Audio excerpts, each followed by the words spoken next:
Chapter 4 of Honest Work talks about accounting, finance, and investment ethics.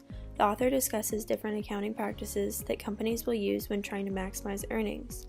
While it is often easy to fall into these unethical practices, it is important to stay true to the company's values and focus on other things besides the company's stock price and benefiting shareholders. There are 6 principles of ethical accounting. They are responsibility, the public interest, integrity, objectivity and independence, due care, and the scope and nature of services. So responsibility requires members to exercise sensitive professional and moral judgments in all of their activities. The public interest requires members to have an obligation to act in a way that will serve the public interest, honor the public trust, and demonstrate commitment to professionalism. Integrity includes maintaining and broadening public confidence and also performing all responsibilities with high sense of integrity.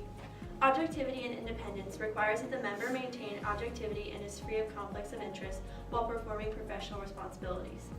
Due care states that the members should observe the profession's technical and ethical standards, strive to improve competence and the quality of services, and discharge professional responsibility to the best of the member's ability. And lastly, the scope and nature of services requires that the member observes the principles of the Code of Professional Conduct in determining the scope and nature of services to be provided. Many companies use creative accounting techniques to make their end-of-quarter reports look better than they actually are. The company has to satisfy the expectations of Wall Street, so honesty and accuracy in the reporting of earnings is often compromised.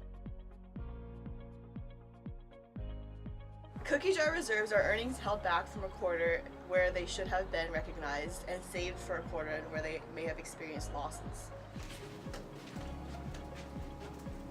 Wow, our earnings this quarter were really high. Yeah, they really were. I think we should save some of these earnings for a quarter that really means them. I'm not sure about that. The SEC has been catching on to more and more companies doing that.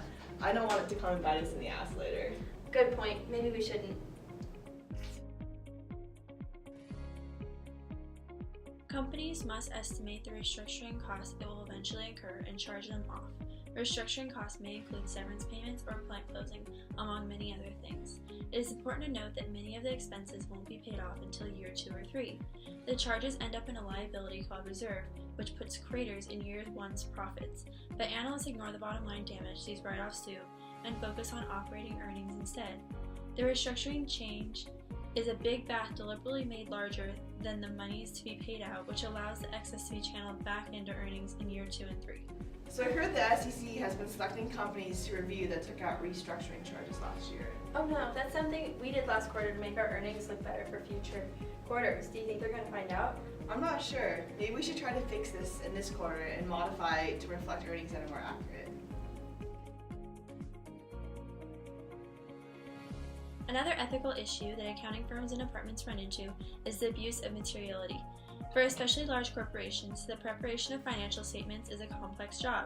It comes that managers and outside auditors cannot testify that the figures are accurate down to the penny. Auditors attest that the company statements are accurate in all material respects. This ambiguity is also used to slip intentional misstatements into financial reports. Revenue recognition refers to how companies recognize and report revenue. The easy example to illustrate this is Enron. Enron used mark-to-market accounting, which allowed them to value assets based on how much they could sell under current market conditions. They would basically guess what their earnings would be, whether or not the sale occurred or not. This allowed them to make their earnings whatever they wanted to, which caused their stock price to go up. In practically any business environment, you are going to be presented with ethical dilemmas. You will have unreasonable demands that require you to get creative, thus compromising your own set of morals and values. Bottom line is, only work for a company that has the same set of values as you and continues to have the same set of values. Nearly every company that has been exposed after doing unethical business practices didn't start out with unethical intentions. The following section will help with ethical decision-making when faced with an ethical dilemma. So there are 5 steps in ethical decision making.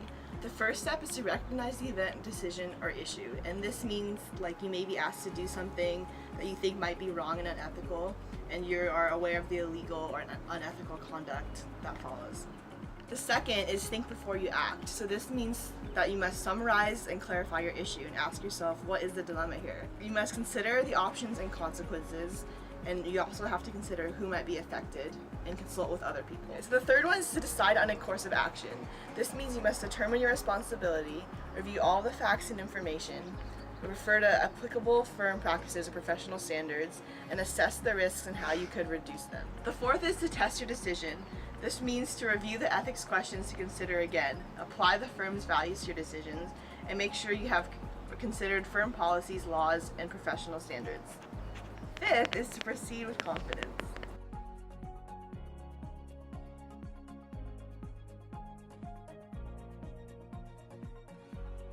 It had taken Enron 16 years to go from about 10 billion of assets to 65 billion of assets. It took them 24 days to go bankrupt.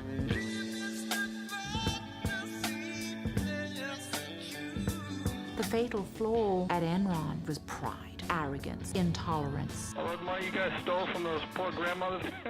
We can add a gazillion dollars to the bottom line.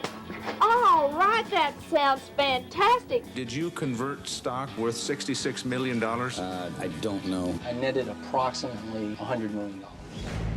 Enron is a company that deals with everyone with absolute integrity. To argue about my compensation, and if I step on somebody's throat on the way, that doubles it, well, I'll stomp on the guy's throat.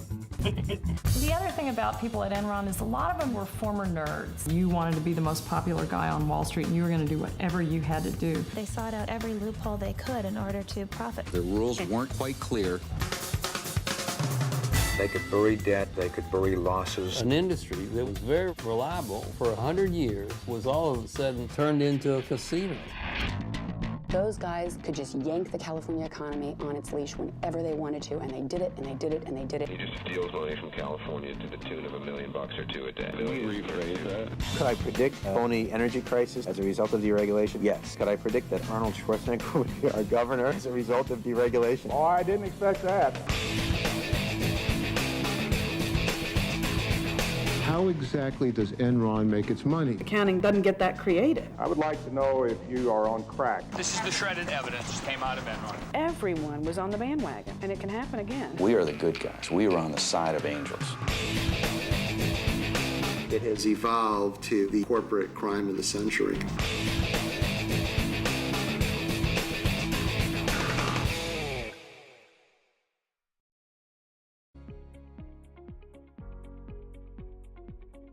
Andersen approved a series of audits that overstated Waste Management's profits by $1.7 billion. This resulted in Andersen paying a $7 million fine. Tyco International used reserves and other creative accounting techniques to increase its stock price.